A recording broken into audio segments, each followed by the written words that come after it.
So Mad Matster here, doing another video about Alex Jones. And a few years ago, this meme became popular, which made millions of people laugh. If you're a new listener, just type in Pentagon tested gay bomb on Iraq. They didn't consider using it. They've used it on our troops. In Vietnam, they'd spray PCP on the troops, Jacob's Ladder. You think PCP, some horse tranquilizer, something? They got stuff that'll whack your brain permanently. Brain chips in the troops. They give the troops special vaccines that are really nanotech that already re-engineer their brains. Now, there it is, the gay bomb. Look it up for yourself. I mean, this is what they're... What do you think tap water is? It's a gay bomb, baby. And I'm not saying people didn't naturally have homosexual feelings. I'm not even getting into it, quite frankly. I mean, give me a break. You think I am like, shocked by it, so I'm up here bashing it because I don't like gay people? I don't like them putting chemicals in the water that turn the friggin' frogs gay. Do you understand that? Serious crap. I'm sick of being social engineered. It's not funny. And just a little bit of history. I actually was a former frequent listener to Alex Jones back in the day. Now, one thing I can say is that the Alex Jones of 2007 is very different than the Alex Jones of today. Now, people may not believe that, but there are things that are similar, like, for example, you know, the sensationalism, the conspiracy theories, but just that there's a different ideology at work nowadays. But more on that later. One of Alex Jones's frequent strategies is, or was at least, before he just started outright making shit up, is by mixing some truth with conspiracy. So he would like mix real concerns with mythical or very murky conspiracy ideas that would appease his audience and get them to purchase products that he had affiliate deals with to enrich himself. I wanted to thank Ted Anderson for all of his support of the network and his company, Midas Resources. And Ted, gold's up over $20 today. You have some great deals you're able to buy when gold dipped for a few weeks. You're able to pass those on to people. But the real economy is imploding. The banks are looting us. People need to get into silver and gold. It's up over 400% in the last 7-8 years, as you know. And I believe it's just going to continue to grow. But regardless, it can't be devalued overnight like paper money. Ted Anderson, tell us about the specials you have here at the close of the first weekday broadcast of 2010.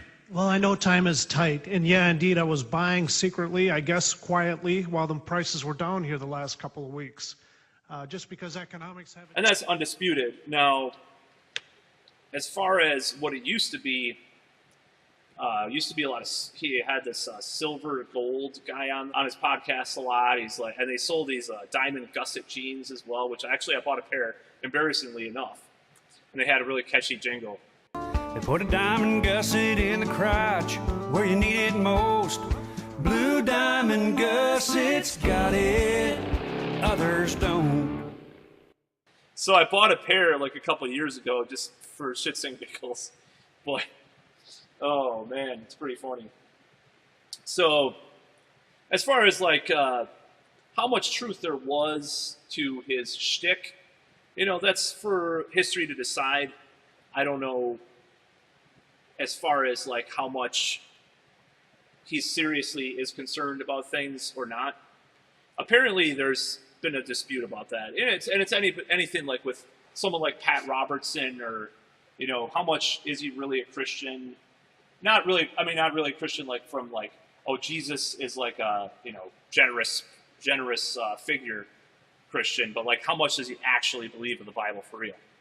So I don't know. You know, I don't know if Alex Jones really believes what he says or if he's just a scam artist. It's probably somewhere in between, just like with L. Ron Hubbard.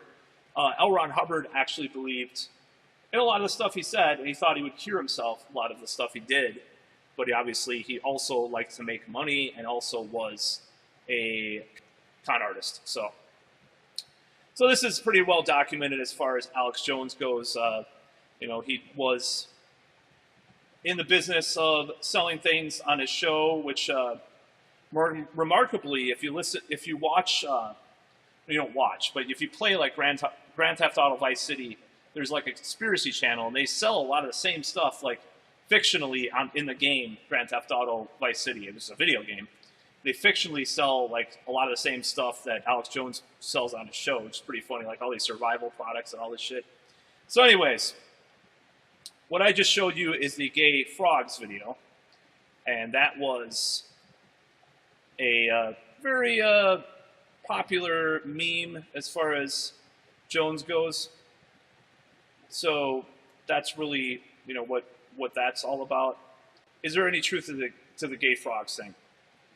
I really was curious because I thought, well, okay, so back in the day, he would come up with something. Let's say there was like some obscure FEMA order that was given in 1985 on some National Security Council meeting, right? Like FEMA will do this in the event of this national disaster.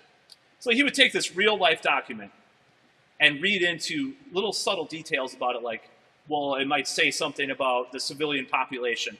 And then he would overblow it and say, the civilian population is going to get rounded up on this day of reckoning that's happening with the New World Order. So that's basically a bad, I don't think that's a very good Alex Jones impression, but, you know, be my guest if you do think that is. So there are a series of studies that were done within the scientific community about the effect of certain plastics or chemicals on the environment.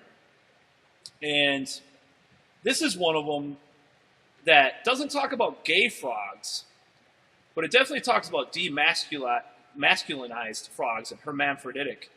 So that's very different than gay, obviously, because I think part of it's that Alex Jones is trying to pander to his like right-wing, like conservative Christian audience with some of the mentioning that it turns the frogs gay. Atrazine is the most commonly used herbicide in the U.S. and probably around the world. It can be present in several parts per million, blah, blah, blah, blah, blah. And there's endocrine disrupting contaminants in the environment.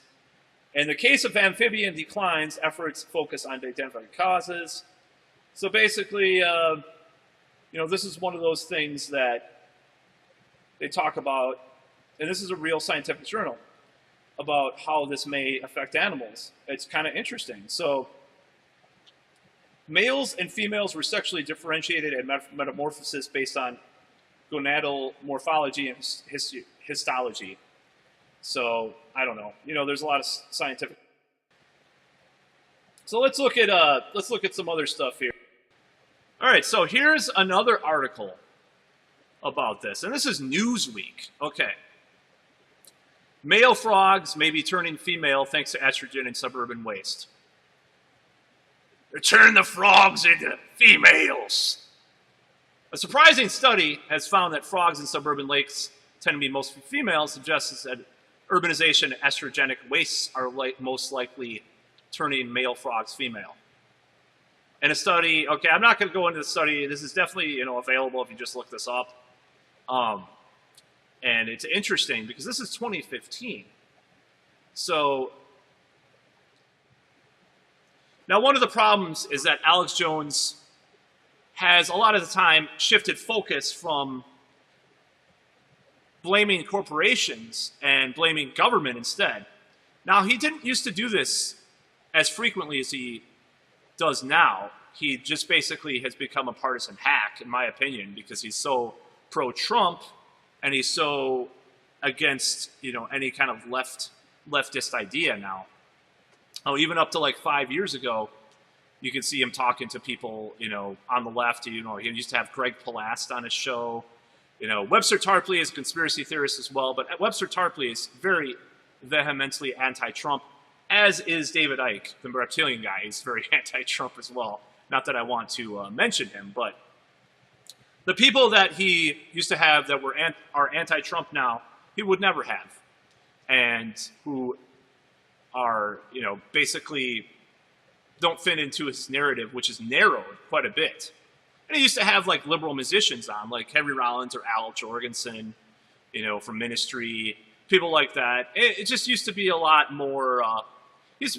Pluralistic about his political beliefs. He wanted to.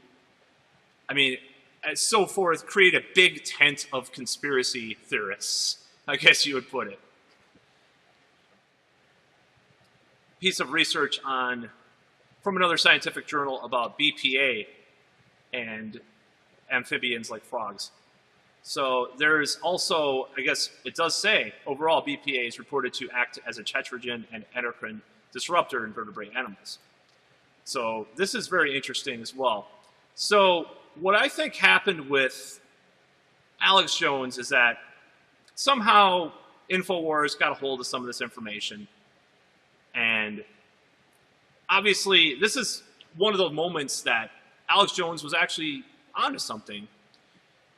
But people focus more on the fact that he said that they would turn the frogs gay. Now, obviously, he was pandering to his audience to some extent. However, I'm going to give him the benefit of the doubt a little bit and say maybe, like, being who he is, he's from Texas.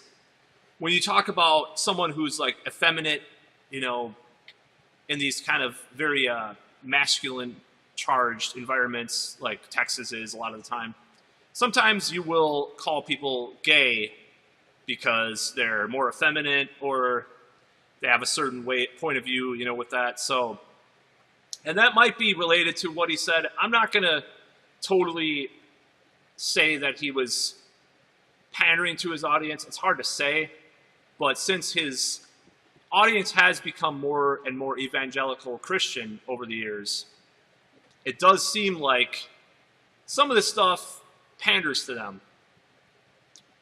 And it's just like, he could say, I guess it wouldn't have been as shocking if he said, BPA has turned the frogs into hermaphrodites. Because it wouldn't have been as shocking. They're turning into queers. We're making them gay. That's a lot more sensationalistic. So I think it's partly it's a sensationalism, and maybe subconsciously he's trying to pander to his audience. So what is the conclusion of this video? Alex Jones was basing the gay frog thing on real information, but turning it into a sensationalist talking point. And he's done that throughout his career. Now, he's done that less the last few years because he just attacks the left more and more instead of being bipartisan, and as his wife has said, has testified to that as well. His ex-wife, I should say. So does this mean that Alex Jones is a legitimate journalist who is looking into finding the truth behind conspiracy theories? No. But it does sadly point out to the fact that Alex Jones has declined with any type of truth or any type of veracity or any type of ethical ideology behind his conspiracy theories. And that's all I got to say about that. Please subscribe and hope you enjoyed this video. I'll see you later.